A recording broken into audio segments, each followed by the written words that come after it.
Welcome learners, welcome all subscribers, welcome to a new content of Thoughts House.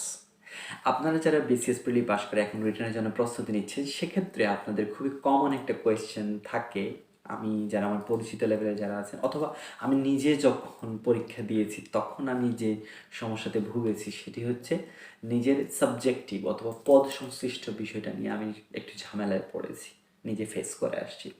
সেখানে ঝামেলাটা হয় এই কারণে দেখা যায় যে পদ সংশ্লিষ্ট বিষয়গুলিতে পরীক্ষার্থীর সংখ্যা কম থাকার কারণে বিভিন্ন প্রকাশনী বা বিভিন্ন যারা ইন্টারেস্টেড গ্রুপ আছে তাদের সেখানে লাভের জায়গাটা কম থাকার কারণে তারা বই বের করে না। সো ওইটার জন্য সাবজেক্টিভ বা পদ সংশ্লিষ্ট বিষয়ের বই কম পাওয়া যায় বা সাজেশনগুলো কম পাওয়া যায়। সেই কারণে আসলে অনেকেই বুঝে উঠতে পারে না নিজের সাবজেক্টিভ জায়গাগুলো পদ সংশ্লিষ্ট যে পরীক্ষাটা হবে 200 মার্কসের সেখানে আসলেই কী থাকে, কিভাবে আনসার করতে হয়, কী কী সমস্যা থাকে সেগুলো নিয়ে তারা আসলেই ঝামেলায় পড়ে যায়, যেহেতু ওইটার সম্পর্কে ভালো কোনো গাইডলাইন পায় না।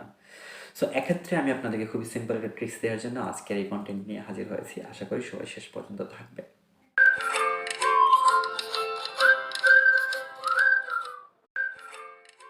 পদ সংশ্লিষ্ট বিষয়ে আমাদের এক ধরনের কনফিডেন্স কাজ করে, যেহেতু এটা আমার সাবজেক্ট। আমি হয়তো মোর দ্যান 4 ইয়ার্স আমি এই সাবজেক্টে পড়াশোনা করে আসছি।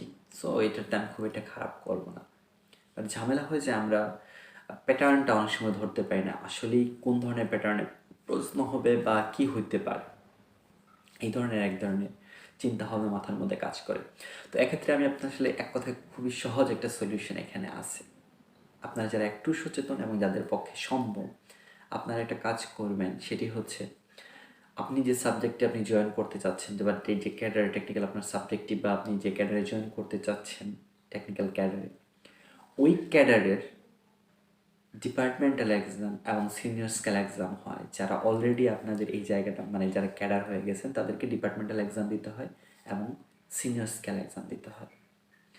তো ওই সিনিয়র স্কেল এক্সামে এবং ডিপার্টমেন্টাল এক্সামে হচ্ছে আপনাদের পদ সংশ্লিষ্ট যার যার সাবজেক্টিভ একটা পেপারে পরীক্ষা দিতে হয়।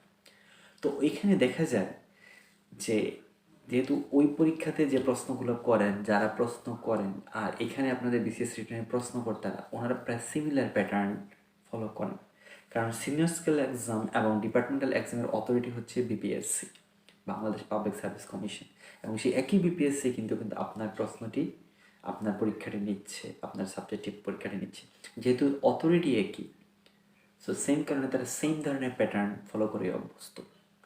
অর্থাৎ আপনারা যে কাজটি করতে পারেন সেটি হচ্ছে আপনারা নীলক্ষেতে কিংবা এরকম যাদের আপনাদের সিনিয়র যারা আছেন পরিচিত থাকেন, অথবা আপনারা নীলক্ষেতে গেলে আপনারা খুব সহজেই আপনারা পেয়ে যাবেন যে সিনিয়র স্কেলের কিংবা ডিপার্টমেন্টাল এক্সামের আপনার প্রিভিয়াস ইয়ারের কোয়েশ্চেনগুলো আছে।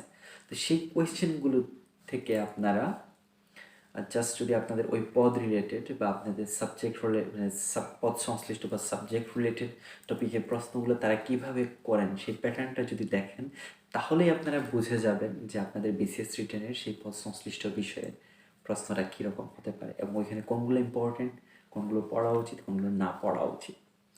এটাই হচ্ছে আপনাদের জন্য আমার পরামর্শ। আমার বিশ্বাস আপনারা যদি সেই প্রশ্নগুলো কালেক্ট করে ভালো করে দেখেন আপনারা খুব সহজেই আইডিয়া পেয়ে যাবেন এবং এটি থেকে আপনারা অবশ্যই লাভবান হবেন। হ্যাঁ, পাশাপাশি আমি আপনাদেরকে দুই একটা কথা বলতে চাচ্ছি, স্ট্র্যাটেজিক কথাবার্তা। সেটি হচ্ছে পদ সংশ্লিষ্ট বিষয়ে, যদিও এটা আপনার 4 বছরের পড়ার সাবজেক্ট, সেটার প্রস্তুতি নেওয়ার ক্ষেত্রে আপনারা একটু স্ট্র্যাটেজিক হবেন। স্ট্র্যাটেজিক হবেন এই কারণে দেখা যায় যে অনেক সময় আমরা যেহেতু এক ধরনের আমরা এক ধরনের রিল্যাক্স ফিল করি, কিন্তু আসলে সেভাবে ভালোভাবে প্রস্তুতি নেওয়া হয় না এবং এখানে কিন্তু অনেকেই খারাপ করে ফেলে। তো সেই জায়গাটাতে আপনি ভালো করার জন্য আপনার প্রেজেন্টেশনটা যেন ডিফারেন্ট হয়, প্রেজেন্টেশনে সবচেয়ে বেশি গুরুত্ব দিবেন। ওইখানে কমন ফেলার চেয়ে গুরুত্বপূর্ণ হচ্ছে প্রেজেন্টেশন এবং সেই প্যাটার্নটা ধরা। আপনি যদি প্রশ্নের প্যাটার্নটা ধরতে পারেন এবং প্রেজেন্টেশনটাকে যদি ডিফারেন্ট করতে পারেন, আপনি অনেক ভালো করবেন আপনার সাবজেক্টিভ পরীক্ষাতে।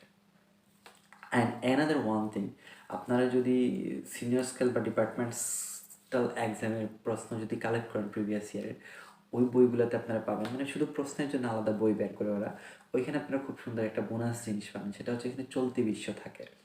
অর্থাৎ ওইখানে চলতি বিষয়াবলী এবং বাংলাদেশ বিষয়াবলী রিলেটেড কিছু প্রশ্ন থাকে ওইগুলোতে।